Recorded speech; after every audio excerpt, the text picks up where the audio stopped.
Hey guys, welcome back to the channel, and today I'm doing a movie review on Beetlejuice, so let's begin with this review. Yeah, this movie's actually been a movie I've been interested in seeing for a while now, ever since the sequel got announced and the teaser trailers came out.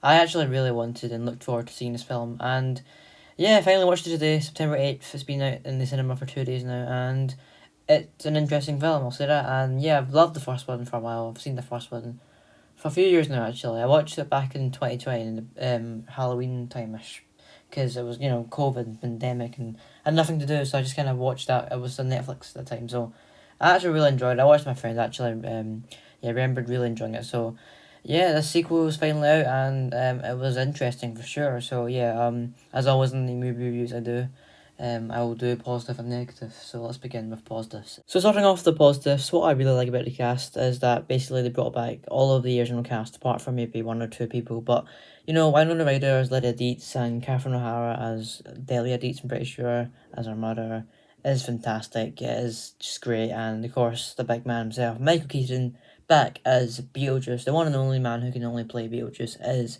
Michael Keaton. He's just got the charm and everything and the charisma, so yeah, it's just fantastic. And honestly, as well, with the makeup on him, he doesn't look like he's aged any much over the past 36 years or so. Another thing is the nostalgia. A lot of people obviously like this film and want to go see this film because of the nostalgia they had with the original Beetlejuice film and the first film.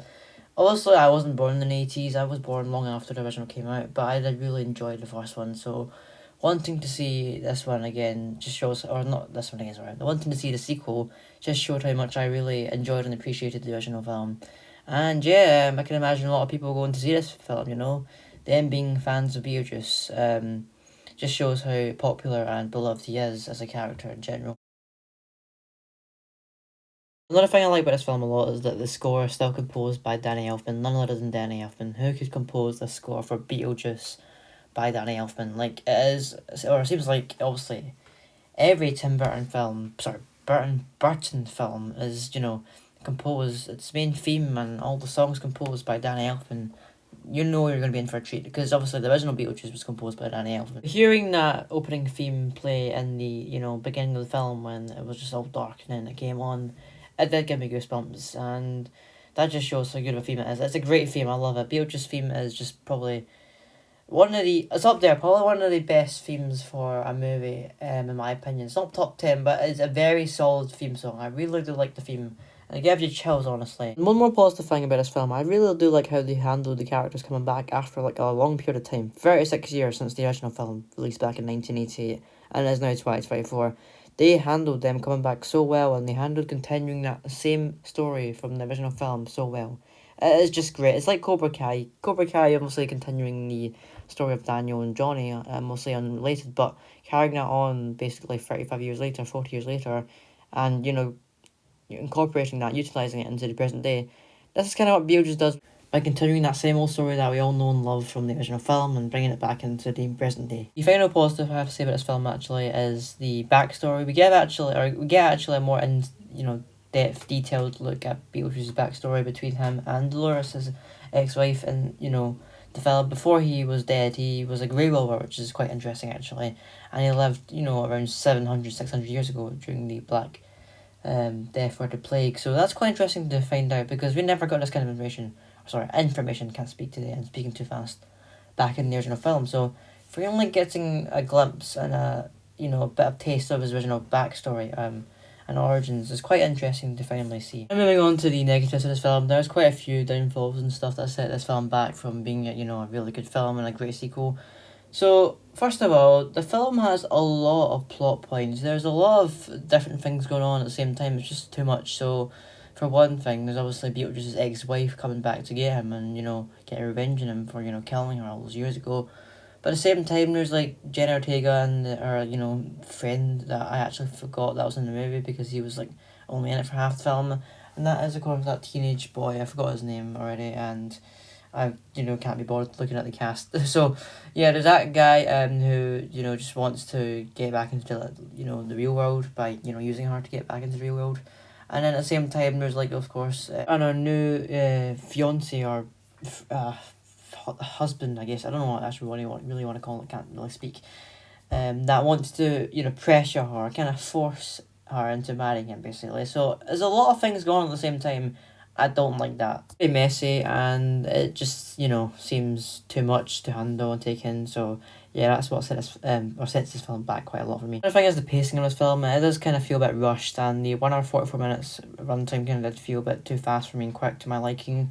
So I would have liked it to be, at least a number 50. A number 50 would have, felt perfect for me. That's just me being me though. I can't remember how long the original film was. I think it was an hour, 40, similar to the second one.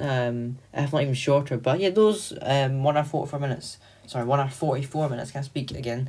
Went by really quickly for me in the cinema. So maybe it's just me being me, but it did kind of feel a bit rushed, and the pacing wasn't that great. They should have allowed more time for things to fully happen and develop, because like we spent the first, I say, hour, getting into the film with Lydia after all those years and her daughter, and going back to the town where she grew up in because of her father's death, and then she gets into this last half an hour of the film with all those messy things like trying to save not Lydia, Astrid, her daughter, and then you've got Beetlejuice coming back into the real world to marry Lydia, and it's just all over the place. It's just too much going on at the same time, as I said back there. So it gets really, really messy, and it feels really, really rushed, which I don't really like. There's a scene in the film which I don't get at all, but it was to basically describe the death of not Lydia, yeah, actually Lydia's father in the film where he was eaten by a shark, and that makes no sense. Well, it does make sense, but the animation type they use for it is actually animated instead of live action, which is basically the entire film.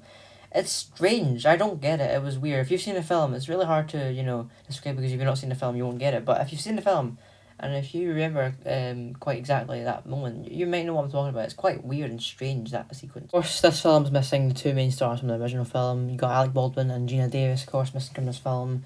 And that's unfortunate. I really would have loved to see them come back in the sequel, because they played such a big, major part of the film. In fact, they were the two main characters. They were the ones that started it all.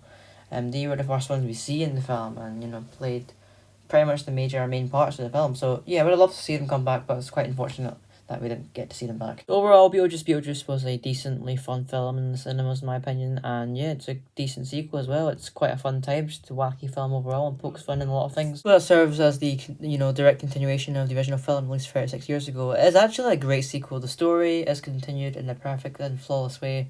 I really do enjoy the story, but of course, it does have its issues. So my final rating for the film has to be a 3 out of 5 stars, honestly.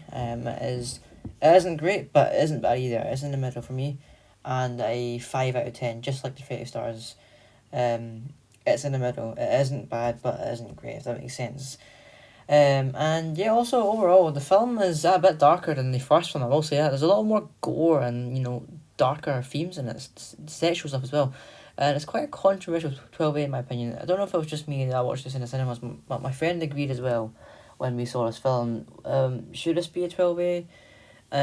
But maybe it's fine. I guess maybe I've just seen not enough 12As that are kind of more on the loose end side to realise that it should be a 12A. But yeah, that's just off topic at this point. But thank you for watching this review, guys. If you enjoyed, please give us a video a like, subscribe to find us if you want to. Comment down below what you think of this film if you've seen it or not yet, and do let me know down in the comments if you plan on seeing it sometime soon. And yeah, until next video, bye bye.